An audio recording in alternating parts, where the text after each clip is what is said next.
우리가 지난 시간에 그 레위기 6장 말씀부터 읽었는데 거기에 보면 명령하라고 하셨죠. 그래서 그 번제의 물에 그 불이 계속 타오르도록 하는 그 명령을 내렸습니다. 그래서 레위기 6장 9절에 보면 번제의 규례는 이러하니라. 번제물은 아침까지 제단 위에 있는 석쇠 위에 두고 제단의 불이 그 위에서 꺼지지 않게 하라. 이것이 하나님이 명령하신 거라는 거죠. 그러니까 불이 밤이고 낮이고 계절과 상관없이 계속 타오르게 하라고 하는 말씀이에요. 그래서 6장 13절에는 불은 끊임없이 제단 위에 피워 꺼지지 않게 해라. 그렇게 말씀하고 있죠. 그래서 이 말씀은 신약에 있는 말씀 중에 오늘 우리가 읽은 말씀 성령을 소멸하지 말라라고 하는 말씀하고 연결이 되는 겁니다. 소멸이라는 거는 꺼지는 걸 말하잖아요. 그러니까 불은 성령님을 상징할 때 불로 표현을 합니다. 그래서 이 성령의 불이 계속 꺼지지 않고 타올라야 될 것을 이렇게 레위기서의 말씀을 통해서 우리에게 주시고 있는 거예요. 그래서 제가 전에도 말씀을 드렸지만 신약 성경은 구약에 비해서는 그 분량은 상당히 작지만 그 내용은 굉장히 깊습니다. 왜냐하면 구약 전체에 있는 39권의 말씀을 요약을 해서 신약에다가 말씀을 해놓은 거기 때문에 신약을 이해한다는 것은 구약 전체를 전반적으로 이해할 때 신약을 이해할 수 있는 거예요. 사도 바울이 이 신약 서신을 많이 썼는데 사도 바울은 구약 성경에 아주 정통했던 사람이고 예수 그리스도의 관점에서 구약 성경을 완전히 이해했던 사람이기 때문에 그가 쓴 서신서 하나하나에 보면 구약이 다 녹아져 있는 걸 알 수가 있어요. 그래서 오늘 본문에도 성령을 소멸하지 말라고 하는 이 말씀은 구약에 있는 토라의 말씀과 구약 전체에 있는 그 불이 계속 제단 위에서 타올라야 된다라고 하는 그 말씀에 근거해서 이런 말씀들을 하는 거죠. 그래서 성경에서는 불이라고 하면 하나님의 임재를 상징하고 또 하나님의 말씀에 거역할 때 하나님이 심판하시는 도구가 불이죠. 그래서 다니엘서 같은 데 보면 하나님이 계시는 그 보호자 앞에는 불이 강처럼 흐른다라고 되어 있죠. 그래서 하나님의 임재는 불이에요. 그래서 죄인인 사람은 하나님 앞에 나아갈 수가 없는 것이죠. 불이에요. 성경에는 하나님의 임재를 불로 말씀하고 또 하나님께서 회개한 사람들에게 주시는 성령도 불로 비유해서 말씀해 주고 있어요. 그래서 마태복음 3장 11절에 보면 세례 요한이 이런 말하죠. 나는 너희로 회개하기 위하여 물로 세례를 베풀거니와 내 뒤에 오시는 이는 나보다 능력이 많으시니 나는 그의 신을 들기도 감당하지 못하겠노라. 그는 성령과 불로 너희에게 세례를 베푸실 것이다. 이렇게 말했어요. 성령으로 세례 베푸는 것뿐만 아니라 불로 세례 베푼다고 말했는데 성경에서 이렇게 두 단어를 동시에 이렇게 사용할 때는 같은 의미가 있는 것을 다른 단어로 표현할 때 이렇게 많이 씁니다. 그래서 성령과 불이 따로 있는 게 아니라 성령을 그렇게 불과 같은 분으로 묘사하는 거예요. 그래서 이 똑같은 말씀을 마가복음 1장 8절에서는 이렇게 말해요. 그는 너희에게 성령으로 세례를 베푸시리라. 그러니까 성령과 불로 세례를 베푼다는 건 성령 세례 따로 있고 불 세례 따로 있다는 얘기가 아니라 성령을 받게 되면 성령이 불과 같은 분이시기 때문에 우리에게 불처럼 그렇게 역사한다라고 하는 거죠. 그래서 누가복음 12장 49절에도 예수님께서 내가 불을 땅에 던지러 왔노니 이 불이 이미 붙었으면 내가 무엇을 원하겠냐라고 말씀할 때 예수님이 무슨 불을 가지고 사람들에게 던진다는 말씀이 아니잖아요. 여기서 말씀하는 건 성령의 불이 모든 사람들 심령 속에 붙어서 회개하고 변화되어져서 열매 맺는 그런 사람이 되기를 간절히 원하신다는 걸 이렇게 불이라고 표현하는 겁니다. 근데 이 말씀을 마태복음에서는 예수님이 내가 검을 던지러 왔다라고 말씀해요. 그러니까 불이라고 하는 것과 검이라는 것이 같은 의미가 있다는 거죠. 성령을 불로도 표현하지만 에베소서 6장 17절에는 그 성령을 검과 같은 것으로 표현해줘. 그래서 성령의 검 이렇게 말해요. 하나님의 입으로 나오는 말씀 그리고 예수 그리스도의 입으로 나오는 그 말씀은 바로 검과 같아서 죄 지은 영혼들을 회개케 만들고 하나님을 대적하는 사람들을 심판하는 그런 도구가 바로 검이죠. 그러니까 이 불이라는 건 성령을 상징하는 거고 또 하나님의 말씀을 상징한다는 거예요. 그래서 주님이 정말 원하시는 게 뭐냐? 우리 심령에 불이 붙기를 원하시는 거예요. 그래서 땅에 던지러 왔다는 말이 진짜 땅을 얘기하는 게 아니라 예수 믿는 사람들 심령에 그 성령의 불이 떨어지기를 원하시는 거예요. 이 시간 말씀 들을 때 기도할 때 성령의 불이 우리 심령에 활활 타오르는 역사가 있기를 바라요. 그래서 그 석쇠의 불이 꺼지지 않도록 했다고 하는 말씀은 성령의 불이 말씀의 불이 우리에게서 계속 타올라야 된다는 말씀인 거죠. 그래서 예수님께서도 승천하시기 직전에 사도행전 1장 5절에 이렇게 말씀하죠. 요한은 물로 세례를 베풀었으나 너희는 몇 날이 못되어 성령으로 세례를 받으리라. 그러니까 세례 요한을 통해서 얘기했던 성령과 불로 세례 받는다는 얘기는 성령 세례 받는다는 얘기랑 똑같은 것이고 성령으로 충만해졌다는 건 불로 충만해졌다는 말하고 똑같다고 하는 걸 알 수 있는 거예요. 그래서 우리가 회개한 모든 사람에게는 성령님이 오셨습니다.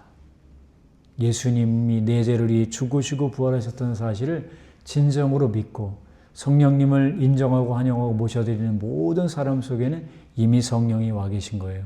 그리고 그 이후에는 계속 이 성령의 불이 계속 타오를 수 있도록 꺼지지 않도록 우리가 힘쓰고 애쓰는 게 필요하다는 겁니다.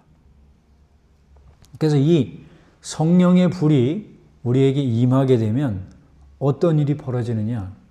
오늘 우리가 읽었던 16절부터 22절에 있는 이 말씀이 이루어지는 거예요. 이것은 교회 다니는 사람들에게 이렇게 하라고 명령하는 것처럼 보이지만 실제로 성령을 받게 되면 회개해서 성령님이 우리 심령에 오시게 되면 이런 삶이 나타나게 되는 거예요. 그래서 성령이 불처럼 우리에게 오시면 항상 기뻐하게 되는 겁니다. 그러니까 기뻐하라고 얘기한다고 해서 기뻐지는 게 아니라 회개한 심령 속에 오신 성령이 오시면 성령은 우리를 기뻐하는 사람이 되도록 만드시는 거예요. 왜냐하면 예수님도 이 땅에 사시는 동안 성령으로 기뻐하시는 삶을 살았습니다. 예수님은 가는 곳곳마다 말씀 전하고 기적을 행하고 귀신들을 내쫓는 역사를 이루셨죠. 예수님을 환호하고 또 예수님이 하셨던 사역을 인정하는 사람들도 많았지만 예수님이 복음을 전하고 영혼들을 치유하고 악한 영들을 내쫓을 때 시기 질투하는 사람들도 많이 있었죠. 그래서 죽이려고 했던 사람들도 많이 있었습니다. 인간적으로 볼 때는 예수님을 대적하는 사람들이 많았기 때문에 기뻐할 수 있는 상황이 아니었습니다. 그럼에도 불구하고 예수님의 삶 전체가 기뻐하시는 삶을 살 수 있었던 이유가 뭐냐면 하나님께서 예수님 심령 속에 주신 그 성령을 통해 기뻐하실 수 있었다는 겁니다. 그래서 누가복음 10장 21절에 보면 그때 예수께서 성령으로 기뻐하시며 이르시되 천지의 주제이신 아버지여 이것을 지혜롭고 슬기로운 자들에게는 숨기시고 어린아이들에게는 나타내심을 감사하나이다. 옳소이다. 이렇게 된 것이 아버지의 뜻이니이다. 성령으로 기뻐하신 이유가 뭐냐면 이 복음이라고 하는 이 놀라운 계시가 자기 스스로 잘난 척하는 사람들에게는 알려지지 않고 나는 미련합니다. 나는 아무것도 모릅니다. 라고 하며 자기 자신을 낮추는 어린아이들에게 하나님이 이 복음을 계시한다는 것을 깨달으니까 감사하시고 기뻐하셨다는 거죠. 성령을 통해서 기뻐하셨다는 거예요. 성령이 심령 속에 있는 사람은 기뻐하게 되는 겁니다. 우리가 기뻐해야지 한다고 기뻐지는 게 아니라 성령님이 심령에 고시면 기뻐지는 거예요. 예수님이 이렇게 성령으로 기뻐하셨고 또 예수님이 기뻐하시는 삶을 살 수 있었던 이유가 뭐냐면 세례를 받으실 때 하늘로부터 소리가 있었는데 하나님이 말씀하는 거죠. 예수님에게 이는 내 사랑하는 아들이요 내 기뻐하는 자다. 예수님이 기뻐할 수 있었던 이유가 뭐냐? 그분이 하나님의 아들이셨기 때문에 기뻐할 수 있었다는 거예요. 그래서 이사야 41장 1절에도 이렇게 말씀합니다. 내가 붙드는 나의 종, 내 마음에 기뻐하는 자, 곧 내가 택한 사람을 보라. 내가 나의 영을 그에게 주었은즉 그가 이방의 정의를 베풀리라. 이 말은 예수님에 대한 말씀이에요. 예수님이 하나님의 택한 종이고 그리고 하나님이 기뻐하시는 분이었다는 겁니다. 왜? 그분 속에 뭐가 있었기 때문에? 하나님의 영이 있었기 때문이라는 것이죠. 그래서 예수님은 이 성령을 통해 기뻐하시는 삶을 살게 되셨다는 거예요. 그래서 그분의 삶 전체가 하나님을 기뻐하는 삶 그리고 하나님을 기쁘시게 하는 삶을 사신 거예요. 그래서 요한복음 8장 29절에 이렇게 말씀하죠. 나를 보내신 이가 나와 함께 하시도다. 나는 항상 그가 기뻐하시는 일을 행함으로 나를 혼자 두지 아니하셨다. 우리가 하나님을 기쁘시게 하는 믿음의 삶을 살아야 하는데 그것은 우리의 각오와 결단만 가지고 되는 게 아니라 우리 속에 오신 성령이 우리로 하여금 그렇게 살아가도록 만드시기 때문에 우리가 하나님을 기뻐하게 되고 또 하나님을 기쁘시게 하는 삶을 살게 되는 것입니다. 우리에게도 성령님이 계시기 때문에 우리는 하나님의 아들이 된 거예요. 그래서 하나님의 아들이 되었기 때문에 우리는 하나님 앞에서 기뻐하시는 삶을 살게 되니까 상황과 관계없이 기뻐할 수 있게 되는 겁니다. 우리가 기뻐할 수 있는 이유가 뭐겠습니까? 우리가 구원받아 하나님의 자녀가 되었기 때문이에요. 그래서 누가복음에도 70명의 제자들을 예수님이 보내실 때 악한 영들을 내어 쫓을 수 있는 놀라운 권세를 주시죠. 그래서 그들이 나가서 복음을 전할 때 귀신들이 항복하는 역사를 보며 예수님에게 가서 보고하죠. 막 기뻐하면서 귀신들이 우리에게 항복하더라고요. 그래서 막 기뻐하죠. 그랬을 때 예수님이 하신 말씀이 누가복음 10장 20절에 귀신들이 너희에게 항복하는 것으로 기뻐하지 말고 너희 이름이 하늘에 기록된 것으로 기뻐하라. 우리가 기뻐할 수 있는 이유가 뭐냐 하면 내가 회개해서 예수님 믿음으로 하나님의 자녀가 되었고 하나님의 자녀가 되었기 때문에 우리의 이름이 하늘나라에 기록되어져 있고 그로 인해 우리는 하나님 나라에 들어갈 수 있는 자격이 주어졌기 때문에 우리는 하나님 앞에 늘 기뻐할 수 있는 것이죠. 또한 우리가 왜 기뻐할 수 있습니까? 구원받는다는 건 예수님의 죽으심과 부활을 믿을 때 우리가 구원을 받는 거고 그것이 또한 우리의 기쁨이 되는 겁니다. 아브라함은 하나님 앞에서 즐거워하고 기뻐하는 삶을 살았다라고 예수님이 증언을 하십니다. 요한복음 8장 56절에 너희 조상 아브라함은 나의 때에 볼 것을 즐거워하다가 보고 기뻐했다.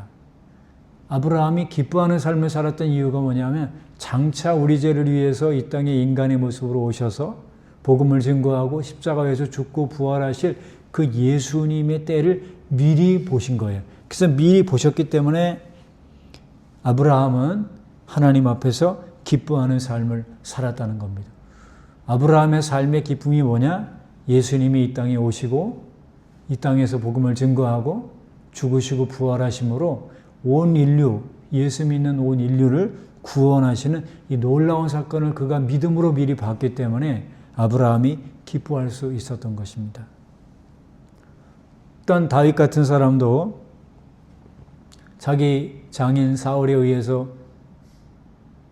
추격을 당하는 그런 어려운 삶을 살았지만 그의 삶에는 감사와 기쁨과 찬송이 끊이지 않았습니다. 그 이유가 뭐냐면 그도 역시 우리 죄를 위해서 죽으시고 부활하실 예수님이 죽으심과 부활하심을 미리 보았기 때문에 그는 기뻐할 수 있었어요. 그래서 시편 16편 9절로 10절에 나의 마음이 기쁘고 나의 영도 즐거워하며 내 육체는 안전히 살리니 이는 주께서 내 영혼을 수월에 버리지 아니하시며 주의 거룩한 자를 멸망시키지 않으실 것입니다. 이 말은 예수님의 죽으심과 부활하심을 미리 보았기 때문에 다윗은 기뻐하는 삶을 살았다는 겁니다.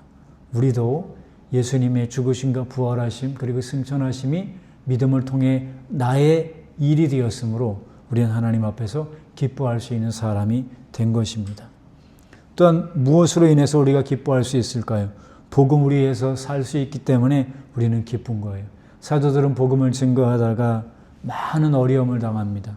그런데도 불구하고 그 사도들이 기뻐할 수 있었던 이유는 뭐냐? 예수님 하신 말씀처럼 의를 위하여 핍박을 받는 자는 기뻐하고 즐거워하라. 하늘에서 너희 상이 크다라고 하는 말씀이 그들에게 이루어졌기 때문에 그들은 기뻐했던 거예요. 그래서 사도행전 5장 41절에 사도들은 그 이름을 위하여 능력받는 일에 합당한 자로 여기심을 기뻐하면서 공의 앞을 떠났다. 우리가 예수님을 믿으면 예수님을 믿는 사람들을 좋아하고 따르는 사람들도 있지만 복음을 증거하고 주님의 뜻대로 살면 거기에 대해서 반대하는 사람들도 있습니다. 특별히 예수 믿지 않는 사람들이 예수 믿는 사람들을 핍박하는 경우도 있지만 같이 예수를 믿는다고 하면서도 핍박하는 경우들이 있을 수가 있어요. 그러나 그것들 때문에 우리가 절망할 필요가 없습니다. 그렇게 누군가에 의해 핍박을 받게 된다면 내가 지금 올바른 길을 가고 있구나. 내가 주님이 원하시는 길을 가고 있구나 라고 생각하며 하나님 앞에 기뻐하시는 삶을 살아야 돼요. 그래서 요한복음 15장에 예수님이 말씀하죠. 모든 사람이 너희를 좋아하면 그건 온전한 게 아니다. 나를 사람들이 이유 없이 미워한 것처럼 너희가 정말 나를 따라간다면 세상에서 택함 받았기 때문에 너희도 세상 사람들이 미워하는 것이 당연하다라고 말씀하는 거예요. 그래서 우리가 예수님을 믿기 때문에 기뻐하고 즐거워할 수 있는 이유가 뭐냐면 예수님을 믿는다는 이유 때문에 어떤 사람들에게는 우리의 믿음을 인정하는 사람들도 있겠지만 우리가 믿는 그 믿음을 이해하지 못하고 핍박하는 사람들도 있을 수가 있습니다. 그것이 당장에는 기쁨이 없을 수 있겠지만 다시 한번 생각해 보면 내가 지금 올바른 길로 걸어가고 있기 때문에 예수님 믿는 사람들을 이렇게 핍박하는구나 라고 생각한다면 오히려 그것이 우리의 기쁨이 될 수가 있는 것이죠. 일단 우리가 왜 기뻐할 수 있습니까? 회개하고 예수님 믿는 사람들이 기도하는 기도를 예수님이 응답해 주시기 때문에 우리는 기뻐할 수 있어요. 그래서 요한복음 16장 24절에 지금까지는 너희가 내 이름으로 아무것도 구하지 아니하였으나 구하라 그리하면 받으리니 너희 기쁨이 충만하리라. 우리는 예수 그리스도를 믿기 때문에 예수님의 이름으로 무엇을 기도하든지 하나님이 우리의 기도를 응답해 주십니다. 그 기도의 응답을 받는 것을 통해서 우리는 기쁨을 누리며 살아갈 수가 있습니다. 자, 그럼 이렇게 성령을 통해서 기뻐하는 이 일을 하면 우리의 삶은 어떤 일들이 벌어질까요? 시편 37편 4절에 보면 여호와를 기뻐하라 그가 내 마음의 소원을 이루어 주시리라. 우리가 하나님을 기쁘시게 하는 삶을 살고 또 하나님을 기뻐하는 그런 삶을 살아가게 되면 우리의 소원이 이루어지는 역사가 있어요. 여기서 소원이라고 하는 것을 미쉐알라, 이 말은 히브리어의 샤알, 구하다, 간구하다라는 말의 명사형입니다. 소원이라는 것이 뭐냐면 우리가 하나님 앞에 간구하고 기도하는 것을 성경은 그걸 소원이라고 얘기하는데 그 소원을 누구에게 이루어 주시느냐? 하나님 한 분만으로 기뻐하는 사람, 하나님 안에서 기뻐하는 사람들에게 하나님이 그 소원을 이루어 주십니다. 우리의 소원이 뭡니까? 거룩하게 살아가는 것이 우리의 소원이에요. 우리의 소원이 뭡니까? 죽어가는 영혼들을 구원하는 게 우리의 소원입니다. 우리의 소원이 뭡니까? 우리가 하나님 나라에, 영원한 그 하나님 나라에 들어가는 그런 사람으로 변화되는 것, 그것이 우리의 소원인데 우리가 하나님을 기쁘시게 할 때 그런 모든 소원들을 주님이 이루어 주시는 겁니다. 그래서 시편 20편 5절에도 여호와께서 내 모든 기도를 이루어 주시기를 원하노라. 하나님이 우리의 모든 기도, 하나님의 뜻대로 기도하는 기도를 응답해 주시는 그런 역사를 통해 우리에게 하늘로부터 내리는 기쁨이 있기를 바랍니다. 또 이렇게 기뻐하게 되면 어떤 일이 벌어지냐면 하나님의 능력이 우리에게 임하게 됩니다. 기뻐할 때. 그래서 느헤미야 8장 10절에 보면 이 날은 주의 성일이니 근심하지 말라. 여호와로 인하여 기뻐하는 것이 너희의 힘이니라. 이들이 초막절에 하나님의 말씀을 듣고 자기들이 하나님 앞에 지은 죄를 깨닫고 회개하게 되니까 이들이 하나님 앞에서 슬퍼하며 우는 거예요. 그랬더니 느헤미야가 하는 얘기가 이제 더 이상 슬퍼하지 말아라. 너희들이 죄악을 깨닫고 돌이켰으니까 이제 하나님 앞에서 기뻐해라. 그렇게 기뻐하는 것이 바로 우리의 힘이다라고 말씀하는 거예요. 우리가 하나님을 기뻐하면 하늘로부터 우리에게 능력을 부어주셔서 어떠한 상황 속에서도 능히 이기며 살아갈 수 있도록 만들어 주시는 겁니다. 성령이 우리에게 오시면 우리가 기뻐하는 사람이 되도록 만들어 주시는 것뿐만 아니라 성령이 우리에게 오시면 오늘 17절에 있는 말씀처럼 쉬지 말고 기도하라고 하는 말씀이 이루어지는 거예요. 생각해 보세요. 우리가 1분만 기도해도 어떤 사람은 길다고 생각하고 어떤 사람은 5분, 10분만 기도해도 길다고 생각하죠. 그러나 정말 성령이 우리 속에 오시게 되면 그때부터 나타나는 일이 뭐냐면 기도하고자 하는 마음을 우리에게 부어주셔서 처음에는 내가 기도하지만 나중에는 성령이 내 속에서 기도할 수 있도록 만들어주세요. 그래서 성령이 임하면 기뻐하게 하시고 성령이 임하면 쉬지 말고 기도할 수 있도록 만들어주시는 거예요. 왜냐하면 그 성령은 우리에게 기도의 영을 부어주시는 분이기 때문에 그렇습니다. 스가랴 12장 10절에 보면 내가 다윗의 집과 예루살렘 주민에게 은총과 간구하는 심령을 부어주리니 그들 모두가 애통하며 회개하게 될 것이라고 말씀했어요. 그래서 우리가 기도하라고 하는 이 주의 명령, 쉬지 말고 기도하라고 하는 이 주의 명령을 우리가 지킬 수 있는 이유는 뭐냐? 우리가 기도해야 되겠다라고 각오하고 결단하기 때문에 되는 게 아니라 성령이 우리 속에 오셔서 성령님이 기도할 수 있도록 만들어 주신다는 거예요. 그래서 은총이라고 하는 말을 히브리어로 행이라고 말하는데 이 행이라고 하는 말은 뒤에 나오는 강구라고 하는 말하고 똑같아요. 그래서 강구는 하나니에요.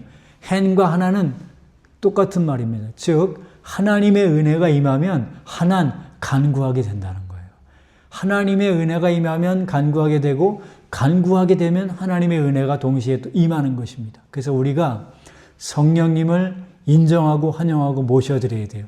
그러면 그 성령님은 우리 속에 오셔서 기뻐하는 마음을 부어주시고 우리에게 자발적으로 하나님 앞에 기도할 수 있도록 만들어주시는 거예요. 왜냐하면 로마서 8장에 보니까 성령이 오셔서 하시는 일이 뭐냐면 말할 수 없는 탄식으로 성도를 위하여 친히 간구하시고 하나님의 뜻대로 기도하도록 만들어주시는 분이 바로 성령님의 역사이기 때문에 그렇습니다. 이렇게 우리 보고 쉬지 말고 기도하라고 말하는 사도 바울은 왜 그렇게 말할 수 있느냐 하면 예수님이 이 땅에 오신 순간부터 지금 하늘나라 보좌에 올라가신 이 순간에도 계속 그분이 하시고 계신 일이 뭐냐면 기도하시는 일이에요. 우리가 알고 있는 대로 예수님은 새벽 미명에 기도하셨고 제자들을 뽑기 위해서 철야 기도하셨고 또 어떨 때는 많은 사람들이 병도 낫고 말씀의 은혜 받기 위해서 오지만 예수님은 또 한적한 곳에 물러가셔서 기도하시고 또 오병이어의 놀라운 기적을 행하시고 나서도 사람들이 임금 삼으려고 하니까 멀리 떠나셔서 기도하시는 걸 볼 수 있죠. 그래서 예수님의 생애 자체가 기도로 시작하셔서 기도로 진행되고 기도로 끝나시는 삶을 살았습니다. 왜냐? 그분 속에 성령님이 계시기 때문에 늘 그렇게 기도하셨다는 거예요. 그리고 이사야 53장 12절에도 보면 그가 많은 사람의 죄를 담당하며 범죄자를 위하여 기도하였다. 자, 우리가 구원받게 된 이유가 뭐냐면 예수님이 우리가 죄를 회개하고 예수님 믿어 하나님의 자녀가 될 수 있도록 기도하셨기 때문에 그 기도의 응답으로 오늘 우리가 여기에서 회개한 하나님의 자녀가 됐다는 겁니다.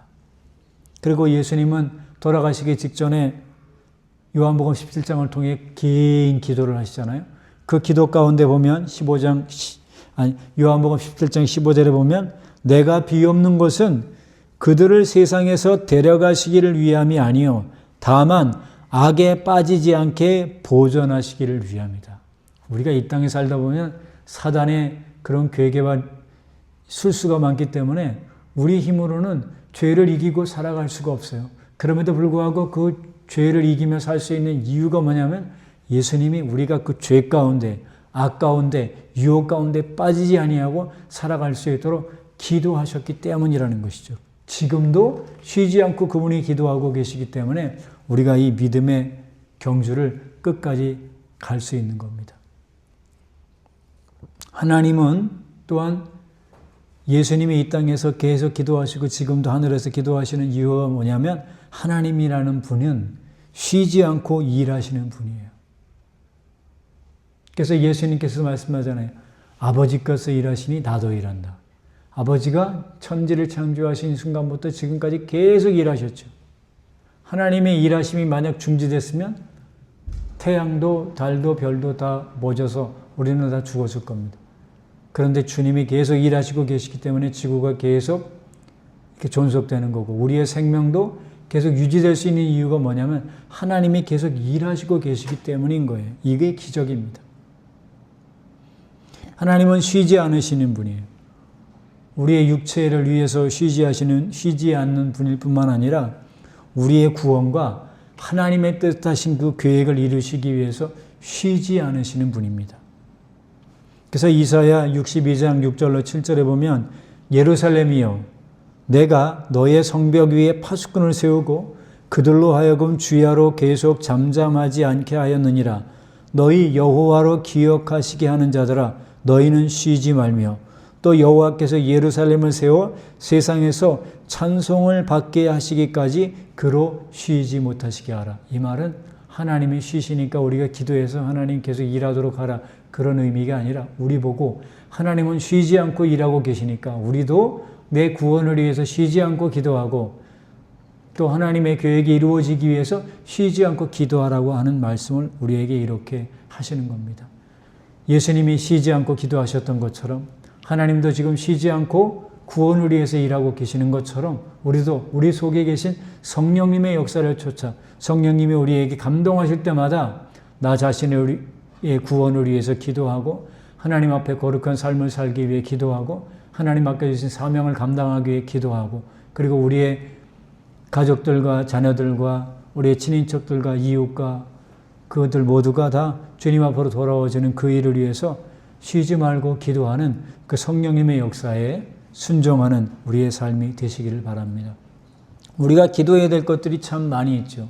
그 가운데 우리가 뭘 기도해야 되냐면 하나님 내 속사람이 강해질 수 있도록 하나님 앞에 기도해야 돼요. 그래서 에베소서 3장 16절에 사도 바울이 이렇게 말하죠. 그의 영광의 풍성함을 따라 그의 성령으로 말미암아 너희 속사람을 능력으로 강건하게 하시기를 간구하라. 우리가 속사람이 강건해야 능히 승리하며 살 수 있습니다. 인간은 강한 것 같지만 상당히 약합니다. 어떤 사람들의 말 한마디에 의해서 실족하고 넘어지고 신앙을 포기하게 될 때도 있는데 우리가 절대 그런 일을 해서는 안 돼요. 우리 속에 계신 하나님의 영이 우리에게 강하게 만들어 주셔서 어떤 핍박과 유혹과 환난이 있든 미혹이 있든 어떤 일이 있든지 간에 끝까지 믿음을 지킬 수 있도록 우리에게 속사람을 강건하게 만들어 주시는 역사가 있기를 바랍니다. 이렇게 속사람이 강건하게 되기 위해서는 하나님의 성령의 역사가 기도를 통해서 이루어지므로 성령님이 우리에게 기도하게 하실 때마다 기도함으로 우리 속사람이 강건해지기를 바라요. 그래서 우리가 기도할 때 하나님 내 속사람을 강하게 만들어 주십시오. 내 속사람을 강하게 만들어 주십시오. 그냥 조그만 어려움과 힘든 일만 있어도 넘어지고 뒤로 물러가는 게 아니라 어떠한 환난과 고통이 있다 하더라도 어떤 어려움이 있다 하더라도 어떤 미혹이 있다 하더라도 끝까지 믿음의 길을 걸어갈 수 있도록 하나님 앞에 기도할 때 성령님이 우리 속에서 그렇게 만들어 주실 것입니다. 자, 이렇게 속사람이 강해지면 기뻐하게 되고 쉬지 않고 기도하게 되며 또한 범사에 감사하는 사람이 되도록 하나님이 만들어 주시는 겁니다. 그래서 이 감사라고 되어져 있는 이 말을 헬라어에 찾아보면 이 말은 유카리스 테오예요. 이 말은 유카리스토스라는 말에서 왔는데 이 감사라고 하는 말은 뭐냐면 카리조마, 용서하다라고 하는 말이 그 어근이에요. 그러니까 감사는 누가 할 수 있느냐 하면 카리조마, 주님으로부터 나의 죄가 용서받았다라는 확신이 있는 사람이 감사할 수 있는 거예요. 근데 감사가 안 되는 이유가 뭐냐면 나 같은 죄인이 예수 그리스도의 보혈을 통해서 구원받았다라는 것이 믿어지지 않으니까 감사가 안 나오는 거예요. 영원한 지옥의 심판을 피할 수 없었던 우리를 위해 예수님이 십자가에 죽고 부활하심으로 그 예수님을 믿는 사람들마다 죄사함 받아 하나님의 자녀가 됐다는 걸 정말 생각한다면 그게 은혜 아닙니까? 그럼 당연히 그것을 생각할 때 우리는 기뻐할 수밖에 없고 그것으로 인해 감사할 수밖에 없는 거예요. 근데 감사가 나오지 않는다는 건 예수님이 나의 죄를 위해 죽고 부활했다는 그 사실이 정말 믿어지지 않기 때문에 그런 거라는 거죠. 그래서 이 용서의 은혜를 경험한 자가 그래서 감사하게 되는 거예요. 그래서 아까 카리조마이라고 하는 말은 용서하다는 말인데 이 카리조마이라는 말은 카리스라는 말로부터 왔습니다. 이 카리스가 뜻이 뭐냐면 은혜라는 말이에요. 은혜. 그러니까 감사라고 하는 말과 용서받았다라고 하는 말과 은혜라고 하는 말은 서로 연결이 되는 거예요. 그래서 감사를 누가 할 수 있느냐? 하나님으로부터 용서받은 사람이 감사할 수 있어요. 그럼 용서는 어떻게 받는 거냐? 하나님의 은혜로 받는 거예요. 그러니 하나님의 은혜를 정말로 경험한 사람이라고 한다면 우리가 하나님 앞에 감사하지 않을 수가 없는 거예요. 죄의 본성을 가지고 태어나는 순간부터 범죄하고 겉으로 드러나는 죄를 안 졌다 해도 속으로도 얼마나 많은 죄를 지으며 살았는데 감히 우리가 하나님 앞에 설 수 없는 존재이고 영원한 지옥의 판결을 피할 수 없는 존재들이었는데 웬 은혜인지 웬 사랑인지 예수님을 믿게 하시고 하나님의 사랑 가운데 들어와서 하나님의 자녀가 되었으니 이것은 우리가 얼마나 감사해야 될 일인지 모르죠. 날마다 이렇게 하나님의 은혜를 생각함으로 기뻐하시고 감사하시는 그런 우리의 삶이 되시길 바랍니다. 그래서 범사에 감사하게 될 때 그 감사를 통해서 하나님의 놀라운 역사가 나타나는 거예요. 그래서 이 감사라고 하는 말은 유카리스토스인데 이 말은 카리조마이, 용서받았다라고 하는 말로 왔고 또 다시 이 말은 카리스라고 하는 말부터 왔는데 이 말은 은혜라는 말이에요. 근데 이 카리스라고 하는 말이 카리스마타라고 하는 말과 연결이 되어 있습니다. 여러분들 그런 말 들어보셨을 거예요. 어떤 사람이 막 병든 자를 치료하고 귀신을 막 내어쫓는 역사를 하면 아 저분이 카리스마가 있다 막 그러죠. 그 사람들 보고도 막 힘있게 뭐 어떤 일들을 해나가는 걸 보면 저 사람이 카리스마가 있어요. 그런 말 하잖아요. 근데 그 카리스마라고 하는 말이 바로 이 카리스, 은혜라고 하는 말로부터 온 거예요. 그래서 카리스마가 능력인데 능력이라는 건 뭐냐면 은혜, 하나님의 은혜를 경험한 사람은 하나님의 능력으로 이 모든 일들을 감당하게 된다는 것이죠. 그래서 능력이라는 것 자체가 바로 기쁨과 감사와 은혜인 거예요. 그래서 능력은 감사할 수 없는 조건 속에서도 바울과 실라가 감사했던 것처럼 감사할 수 있는 것이 능력이라는 것입니다. 자, 그럼 이렇게 감사하게 될 때 어떤 일이 벌어지느냐? 감사하게 되면 죽은 영혼이 살아나는 놀라운 기적이 일어납니다. 예수님이 죽은 지 나흘이나 된 나사로를 살릴 때 무덤을 찾아가서 돌을 옮겨 놓으라고 말씀하시고 나서 눈을 들어서 하늘을 우러러 보시면서 이렇게 말씀해요. 아버지여, 내 말을 들으시는 것을 감사하나이다. 항상 내 말을 들으시는 줄 내가 알았나이다. 그러나 이 말씀을 하옵는 것은 둘러선 무리를 위함이니 곧 아버지께서 나를 보내신 것을 그들로 믿게 하려 함이라. 구하시면서 나사로야 나오라 하니까 나사로가 일어난 거예요. 이 말은 우리에게 뭘 의미합니까? 기적은 먼저 감사하는 사람에게 일어난다는 거예요. 죽은 영혼이 아직 살아나지 않았지만 그 죽은 영혼이 기도할 때 살아날 것을 믿고 먼저 감사하는 거예요. 우리 가족들 가운데, 우리 친인척들, 이웃 가운데 아직 예수 믿지 않아서 그 영이 죽어 있는 사람들이 있죠. 그 상태를 보면 가슴이 아프지만 우리가 미리 감사하는 거예요.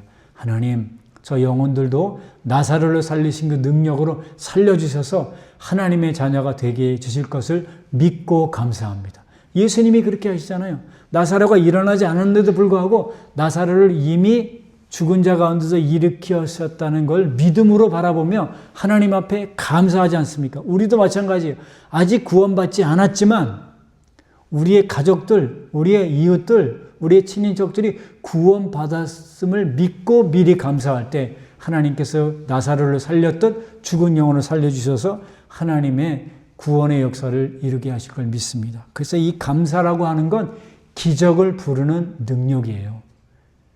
사도 바울이 감옥에 갇혔을 때 감사하며 찬송했을 때 어떤 일이 벌어집니까? 그들을 묶고 있던 모든 것이 풀어지고 간수가 구원받고 그리고 그 빌립보 교회가 세워지는 역사를 보면서 감사는 능력이라는 걸 알 수 있어요. 또한 예수님께서 보리떡 5개, 물고기 2마리로 기적을 행하실 때도 마태복음 14장 19절에 무리를 명하여 잔디 위에 앉히시고 떡 5개와 물고기 2마리를 가지사 하늘을 우러러 축사하셨다. 이 축사라고 하는 말이 이것이 감사한다는 말이에요. 5,000명이나 되는 사람이 먹고도 12강주리가 남는 놀라운 기적이 어떻게 일어나느냐? 하나님께 감사하는 거예요.